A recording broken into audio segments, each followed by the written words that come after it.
Noah and his ark.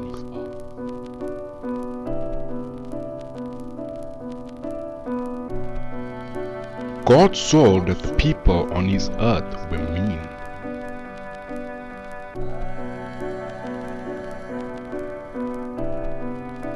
Except for one man named Noah.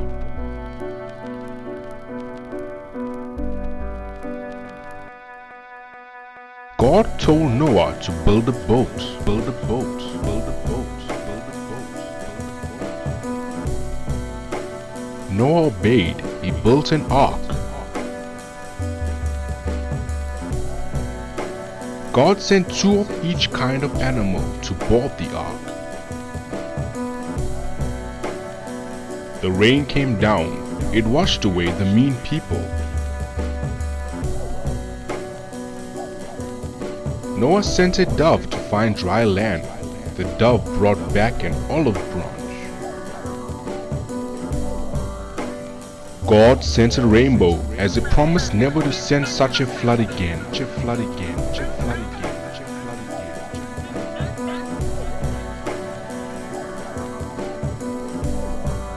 The end.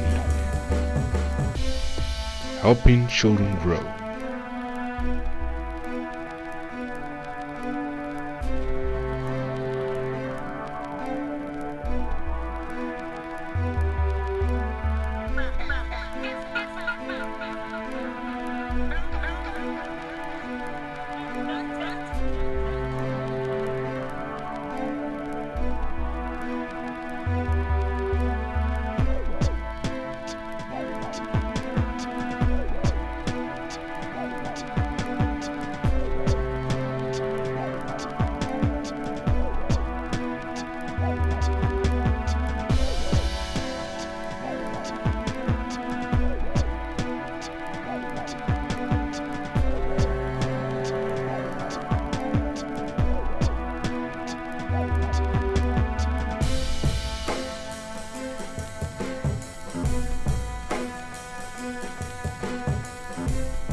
Won't you listen to reason?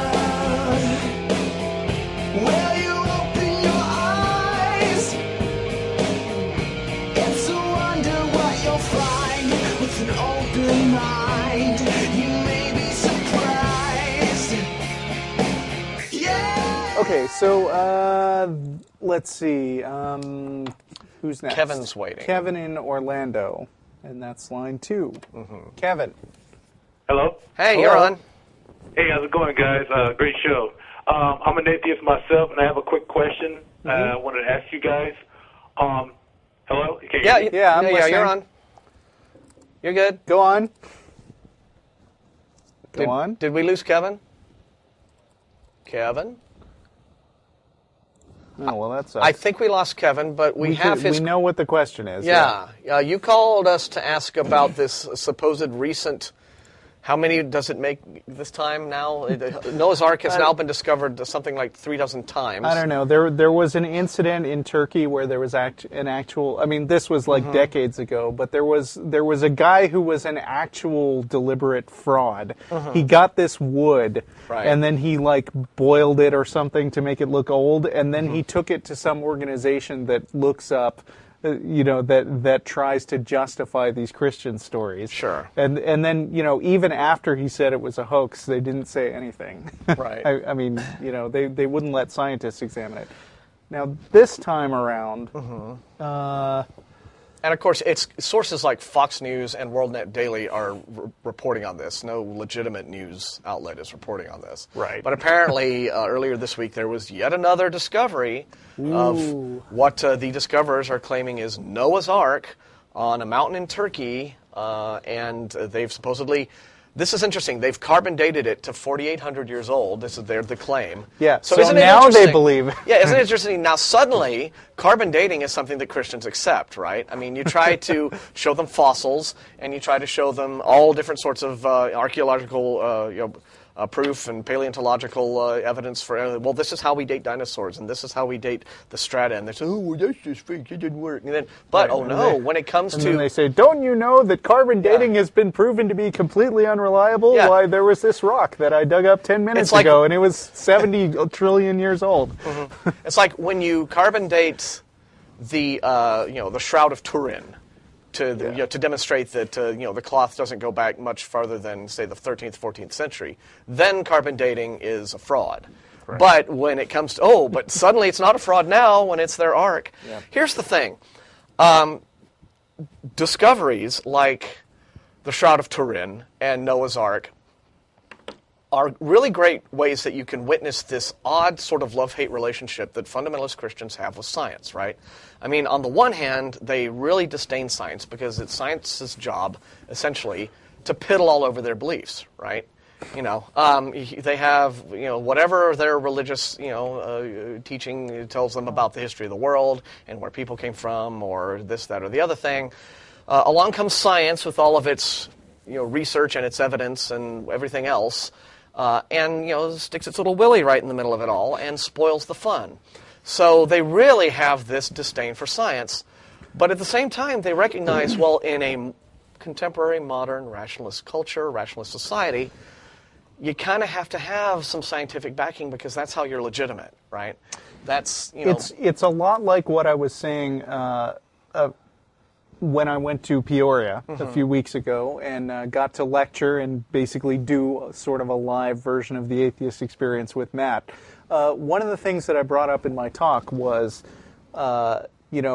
they used to think, the Egyptian culture used to think they knew the answer to why the sun moves across the sky. It's because Ra carries it in his barge. And I said, well, I don't want to seem closed-minded here. How many of you guys think that Ra carries the sun around in his barge? And, the thing is, these answers eventually fall out of favor. And, people eventually wind up at the scientific answer. The scientific answer has general credibility among people, even if they don't want to deny it. Even if they do want to deny it. Let's see. But that's the point is they recognize in science an agent of prestige, right? I mean, as much as they can't stand evolution, as much as they can't, they understand. All right, well, this is how we have to go about things in order to be accepted in today's world. So this is why you get things like the Turin Shroud, and this is why you constantly see creationists trying to reformat old school creationist beliefs into things that, like intelligent design, make it sound all they called it sciencey. scientific creationism first, when just creationism didn't fly. Right. So creationism evolved basically into more and more sciencey sounding beliefs in an effort to sort of gain legitimacy.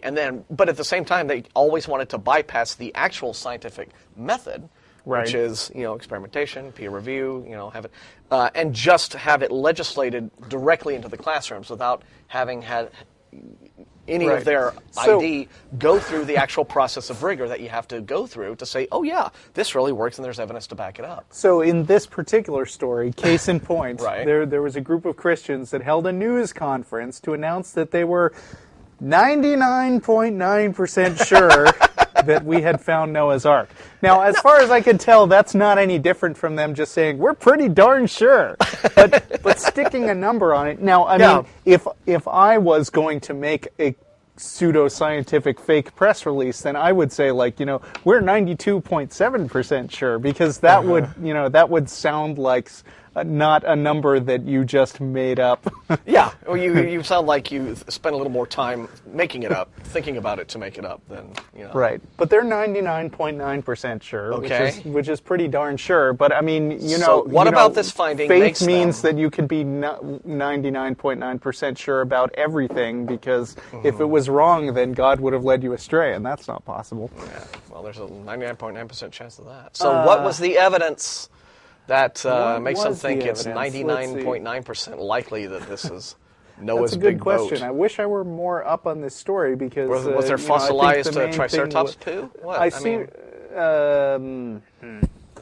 Maybe of course, this is Having a hard Fox time finding News that that, I'm yeah. coming from.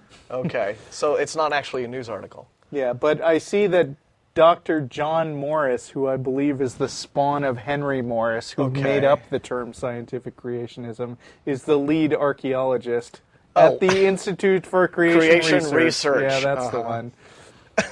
Oh, no, wait. What's he and saying? John Morris says, I'm leaning towards that the Chinese people have been deceived. Oh, so he's Oh, the boy. point one. He's taking the point one side that this might not be the thing. Is that what he's saying? Yeah. You have this okay. actual ICR guy saying that this might not really. Doctor- there's a schism. There's a rift. Dr. Randall Price, head of the Judaic Studies at Liberty University, which is Jerry Falwell's outfit. Don't you love this? We have fake newspapers, fake websites, fake universities, fake science. This is great. And it's reported as No if wonder it they were like news. fake hair and fake boobs. And I mean, it's just wonderful. Has And been a cohort of the Noah's Ark Ministries international team until 2 years ago. He pulled out of the project, sensing they were being taken advantage of by Kurdish guides who have turned ark searching into a cottage industry. that is just, I mean, they can see them coming from a mile away. Oh So- boy, here comes some more of those white American Christians. Cha-ching, right? So Quick, go get the wood bits. So Randall Go get Price, who was in this thing up until 2 years ago, by the way, this is a more recent story than the big press release. This, Oh, okay. I just looked up the last thing I could find. Price said, I think we can't rule out the possibility that this is a hoax because a lot of things, the things that happen in that region of the world, and especially with the Kurdish guides that are involved, are designed to extract money from gullible people. Folks, religious discoveries in a nutshell. Okay. Well, even if let's say, setting aside the whole little problem that all of the creationists who believe in Noah's Ark, that believe that it was actually settled on Mount Ararat in Turkey, haven't really understood their scriptures very well because the scriptures don't actually say that the boat came to rest on Mount Ararat. It says that it came to rest on a mountain in a land called Ararat. Okay. Which is one of those weird semantic things, but at the same time, how would you know it was Noah's Ark? Even if you found a boat. Let's say that you went up a mountain and you found a boat, and maybe it was even a pretty big boat. Well, how would you know it was that boat, right? I mean, would you expect to find registration papers in the glovey or what? Saying it's Noah's? Would you expect to see a plaque? Yeah. Or graffiti, or I mean... I don't know. It's just wonderful, wonderful. Okay, so next we got... Well, see, Right, we so lost that's that what call, we think of Noah's Ark. we were even able to just go off on that call, even though we lost the call. That was fun. That's what's just one of the wacky things that happens around here. The content of this video is produced by the Atheist Community of Austin, a nonprofit educational organization promoting positive atheism and the separation of church and state. If you enjoyed this content and are willing and able to provide a donation, please visit the website below.